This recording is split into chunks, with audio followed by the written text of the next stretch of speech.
Olá, estamos iniciando mais um podcast Fonte de Saúde.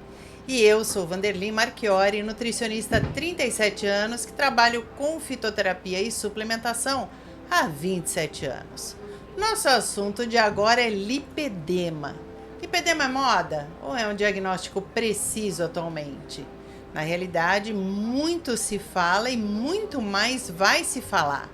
E para conversar sobre esse assunto, nada melhor do que trazer uma das maiores especialistas em lipedema hoje no Brasil, Érica Oliveira. Obrigada por atender o meu convite, Érica, e vamos falar sobre esse assunto tão polêmico. Por que ele é polêmico? Ele realmente deixou de ser moda? Na verdade, nunca foi moda, né? Primeiro, eu quero agradecer o convite, é uma honra estar aqui, porque o CID é novo, né? Então, por isso que se traz aí uma ideia de que é algo novo, então é a doença da moda. Mas lá em 1940, a gente já tinha relatos da literatura trazendo aí informações sobre o diagnóstico de lipedema, e de lá para cá muitas mulheres vivenciaram essa dor na pele sem nome, né? Hoje ela tem nome. Então, para a gente é uma grande conquista, eu também como portadora, saber que finalmente o que as minhas tias vivenciaram sem saber de um diagnóstico, hoje tem nome e sobrenome. E a gente consegue lidar muito melhor sabendo tratar, né, já que é uma doença que não tem cura, mas tem gerenciamento. É bem isso, né? Há 30 anos ou mais, eu tenho 2 portadoras de lipedema na família também. E nós sabíamos que tinha algo além da obesidade, que não era simplesmente um ganho de peso, porque a conformação corporal era completamente diferente. E, obviamente, na ignorância da família e na ignorância também dos profissionais de saúde, sempre se buscava uma maneira de reduzir o ganho de peso, de reduzir o acúmulo de líquidos, mas nós não tínhamos um tratamento assertivo porque o diagnóstico era muito insuficiente, né? E deixava, o que é pior, deixava aquelas mulheres cheias de culpa e de frustração porque o tratamento convencional não adiantava. Então, e essa ainda é uma realidade, né? Na verdade, uma maior deficiência que a gente tem sobre o diagnóstico do lipedema é que é um diagnóstico médico e que não tem nenhum exame para parâmetro. Então, é um diagnóstico físico. Então, através dos sinais e sintomas do paciente, a gente consegue avaliar através das características. Então, o médico precisa entender muito sobre o diagnóstico para aí sim conseguir fechar este diagnóstico, né? E a gente tem aí uma deficiência de 30 a 40 anos na vida dessa portadora para receber esse diagnóstico e aí sim começar a ser tratado como tal. E muitas vezes, confundindo com obesidade, essa mulher é taxada com estigma de preguiçosa, relaxada, e é algo que dói. Eu falo que lipedema não dói só na perna, né? Dói também na alma e não é uma doença exclusiva também dos membros inferiores. E é bem importante a gente ressaltar isso. E quais são os primeiros, não vou nem dizer os primeiros, mas quais são os sinais mais comuns de lipedema que pode levar essa mulher a procurar um diagnóstico assertivo? Então, o lipedema ele tem como característica uma doença genética progressiva, né? Então, ela acomete a mulher mais ou menos na fase de alterações e flutuações hormonais, então puberdade, menopausa, gestação, no climatério, e a gente também tem ali os estágios de lipedema. A gente sempre fala que os estágios, quando a gente fala dos estágios, é a progressão da doença. Então, ninguém iniciou um lipedema já em estágio 4. Então, a gente tem ali os primeiros sinais, que são roxinhos que aparecem do nada, sensibilidade ao toque, a dor, formigamento nas pernas, porque o acometimento a gente tem dos tipos de lipedema, que é a localização, tipo 1 ali na região do quadril, tipo 2 já acomete as coxas, tipo 3 já acomete glúteo, coxa e panturrilha, tipo 4 os membros superiores, que são os braços, e o tipo 5 que é mais a panturrilha. Então, eu sempre falo que é aquela característica da mulher da perna cansada, que coloca uma calça no final da tarde, tá com a marca da costura, é o roxinho que aparece do nada, sensibilidade ao toque. Então, muitas vezes alguém vai abraçar, sente um pouco mais de dor, e isso é bem característico da portadora de lipedema, e a desproporção corporal que traz aí uma insatisfação corporal também muito grande e bem presente na vida dessas mulheres. Até porque tem aquele aspecto, né, Erika? Como é que você vai se Sim. vestir com as roupas de lojas comuns, A gente tem né? a fibrose também, que é um aspecto bem característico do lipedema e muitas vezes, inclusive, confundido com celulite. E aí já trago uma orientação para você que tem muita celulite, que mulher não tem celulite na parte da frente da coxa. A gente tem de posterior e de glúteo. Então, se você já tem mais uma característica de aspecto de casca de laranja ali na frente da coxa, já traz um alerta, claro que avaliando esses outros sinais, né? Histórico da família, essa desproporção corporal, a dor, a sensibilidade ao toque. Muitas vezes, agora a gente está na época do inverno, né? Vai colocar uma bota, é difícil uma bota de cano alto, porque a panturrilha ela tem um volume maior. Então, essas são características bem presentes também, que traz um alerta para buscar esse diagnóstico que pode fazer uma mudança muito maravilhosa na vida, porque eu falo, a princípio assusta, porque a gente não sabe o que vai fazer com essa informação, e a partir do momento que a gente começa a identificar tudo que vem acontecendo no nosso corpo, também muda a nossa maneira de tratá-lo, né? Acho que é bem isso. Vamos deixar algumas coisas bem claras, até porque a gente está falando para todo mundo, né? E isso é muito importante. O diagnóstico do lipedema é sempre um diagnóstico médico. E a equipe para tratamento tem que ser uma equipe interdisciplinar, né? O gerenciamento do lipedema, ele deve ser interdisciplinar, como qualquer outra patologia que envolva quadros inflamatórios, quadros de dor e que envolva um ganho de peso não só indesejado, como também diferenciado.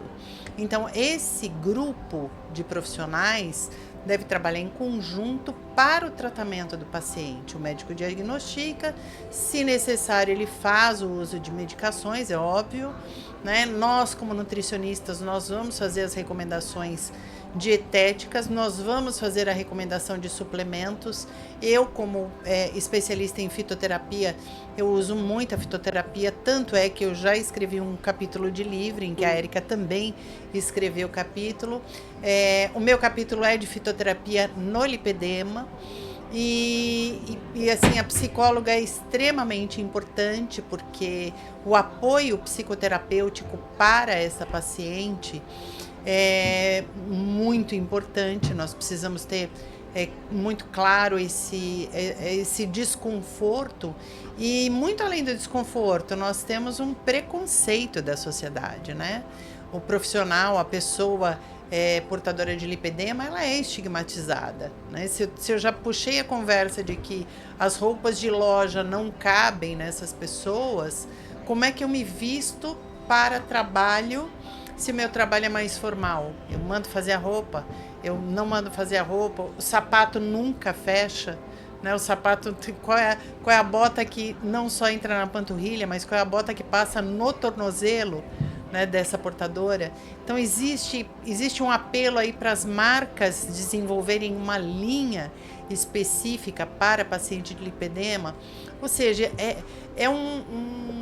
deve ser um atendimento não só de equipe de saúde, mas a gente precisa entender o aspecto psicobiosocial, né? Então nós temos que entender a amplitude de tudo isso, mas principalmente nós devemos acabar com todas essas barreiras e com todo preconceito. E é importante, né, você já ressaltando a parte das marcas, né, que hoje uma das maneiras do tratamento do lipedema, do gerenciamento, está na compressão, né? Então a gente tem meias compressivas, e é uma dificuldade nos estágios mais avançados, justamente porque as marcas não se adequam a este modelo de corpo.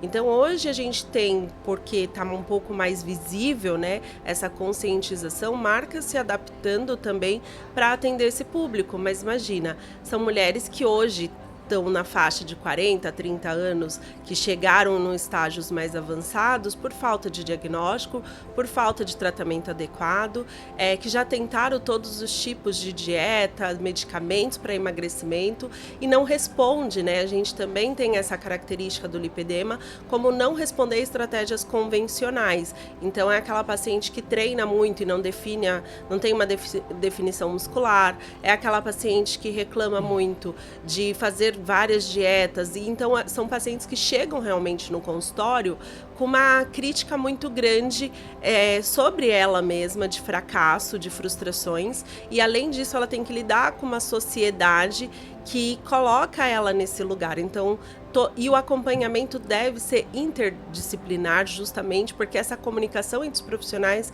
é super importante. Hoje a gente tem linhas de injetáveis que ajudam, tem a linha de suplementações que nós, nutricionistas, também conseguimos trabalhar com os nossos pacientes e que faz toda a diferença nesse manejo, gerenciamento do lipedema. Então, essa comunicação ela é de extrema importância para o paciente se sentir acolhido, né? Porque muitas dessas mulheres se sentiram por muito tempo no limbo. No limbo. Simplesmente assim, ninguém tá me vendo, né? E a gente tem perda de mobilidade quando o grau vai avançando. Então, hoje, trabalhar a conscientização é justamente pra gente pegar lá no início, né? Então, tem o fator genético. Então, eu tenho a característica na minha família, o que eu já posso fazer para eu controlar? A gente fala que genética não é sentença, lipedema também não é sentença. Aliás, nós estamos falando a paciente, a portadora. É verdade. Homem tem lipedema? Tem lipedema. Inclusive, eu tenho 5 pacientes do sexo masculino que a gente vem gerenciando aí o tratamento também. Então, que a prevalência é muito maior em mulheres, né? Isso por conta da predominância estrogênica, né? A gente tem então me explica isso aí. A gente tem o estrogênio como um fator predominante para gatilhos inflamatórios do lipedema, né? E cada gatilho inflamatório é o que vai ter ali uma relação com a progressão da doença. Então, por isso que a gente é uma doença que acomete particularmente mulheres, mas a gente tem homens também portadores de lipedema com características bem semelhantes. E aí? Me descobriu, não me descobri, mas tô com a suspeita que eu tô com lipedema. O que eu faço? Quais são os primeiros passos? A gente sempre fala que o médico principal que pode auxiliar no diagnóstico é o vascular, porque essa mulher tem comprometimento vascular de retorno venoso, sensibilidades, por isso que o roxinho que aparece do nada, por isso a importância do diagnóstico médico. A equipe multidisciplinar, e daí sim a gente vai avaliar se é uma paciente que já faz, por exemplo, uso de contraceptivo, iniciar ali uma conversa com o ginecologista para adequar o uso do contraceptivo mais adequado para o gerenciamento do lipedema.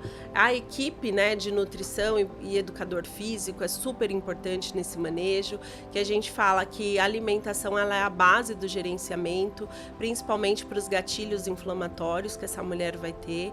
É uma doença que tem uma relação com predisposição para endometriose, para outras condições patológicas que podem acometer essa mulher, então é super importante a gente adequar a suplementação, a alimentação, não só pensando em processo de emagrecimento, de controle e gerenciamento de peso, mas principalmente na progressão da doença e a atividade física, porque movimento a gente já sabe da importância, tanto para retorno venoso, como principalmente para o gerenciamento mesmo da progressão da doença. Então é bem importante que a equipe entenda sobre esse diagnóstico para adequar da melhor maneira esse atendimento dessa paciente também.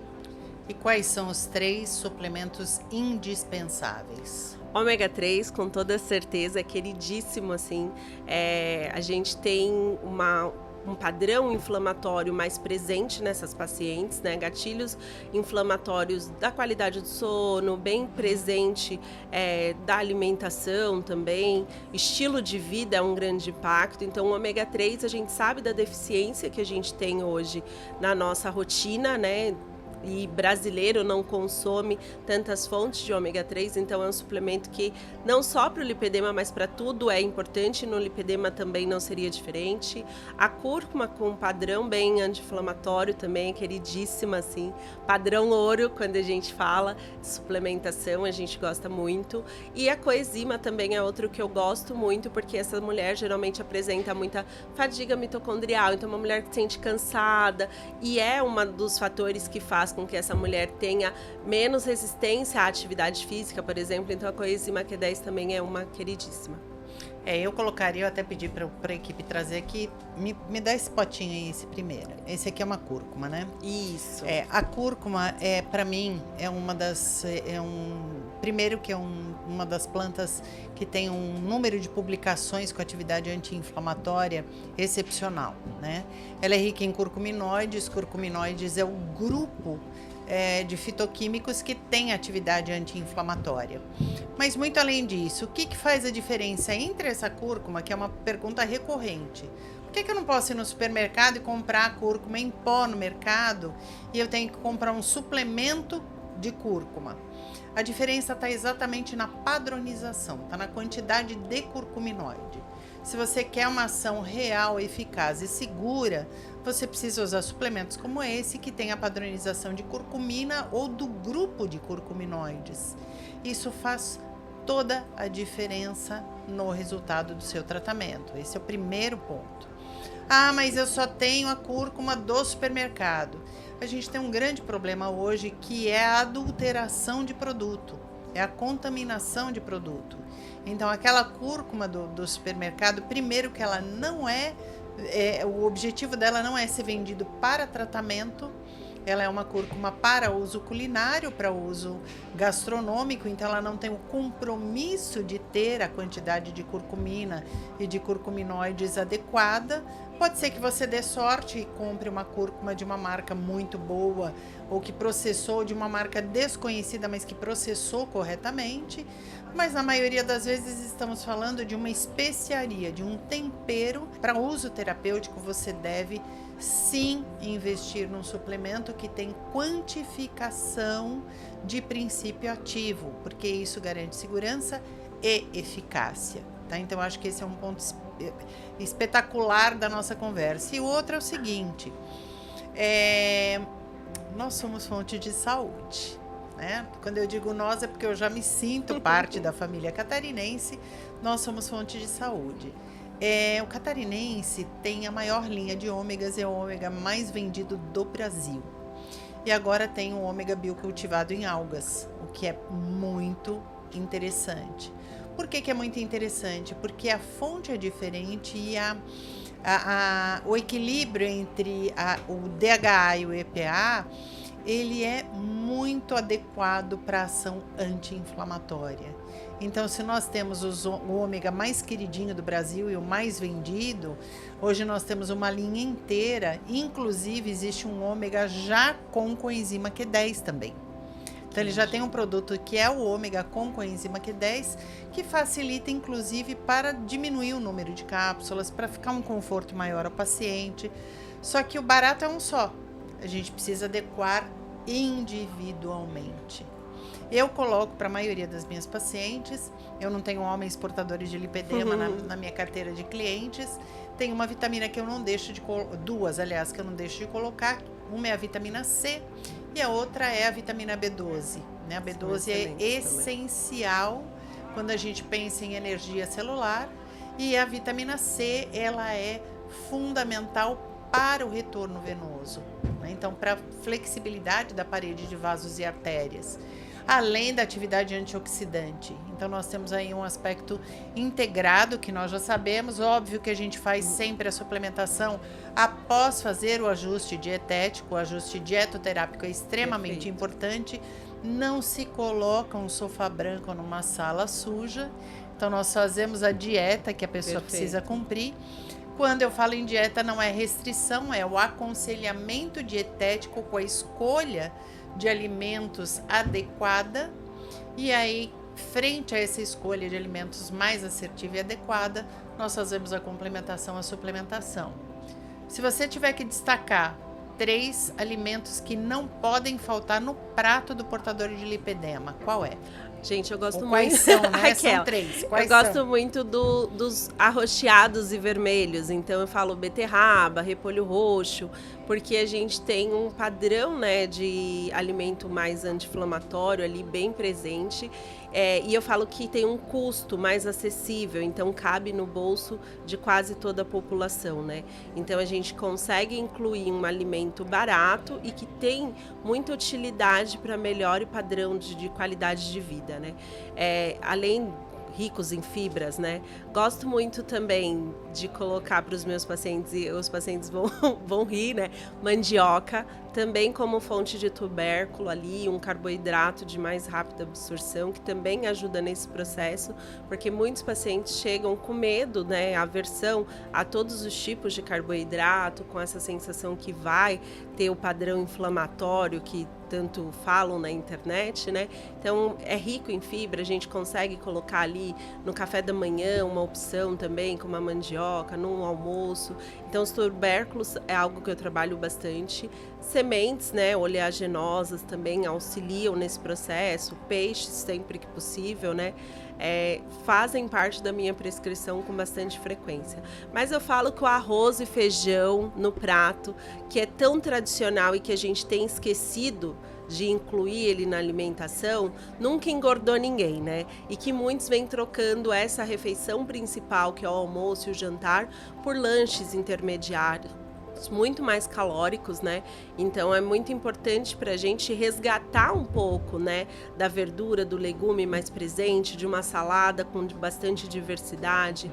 Quanto mais diversidade, melhor o nosso corpo responde, não só no tratamento de lipedema, mas no tratamento de lipedema, isso é fundamental.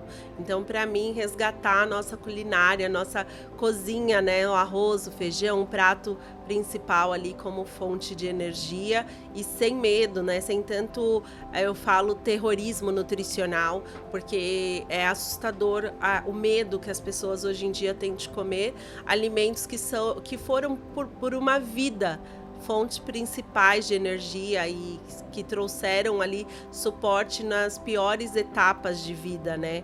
E hoje trocam isso por barrinhas de cereais, por alimentos que não entregam metade do que esses alimentos entregariam em qualidade e saúde. Nutricional, e além, né, da qualidade de você sentar e compartilhar uma refeição de verdade, né? Isso, eu falo que eu trabalho muito isso com as minhas pacientes, de resgatar alimentação de verdade, né? Uma comida mais caseira para rotina, mas principalmente compartilhar esse momento também com alguém, porque daí a gente já está cuidando dos fatores de estresse que também são super importantes.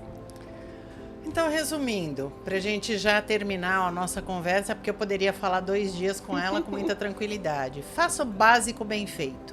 Né? Faça o básico bem feito, um bom prato de vegetais crus, ou seja, pode ser salada, pode ser a maneira que você quiser apresentar, mas tenha muita variedade de folhas, cores, texturas.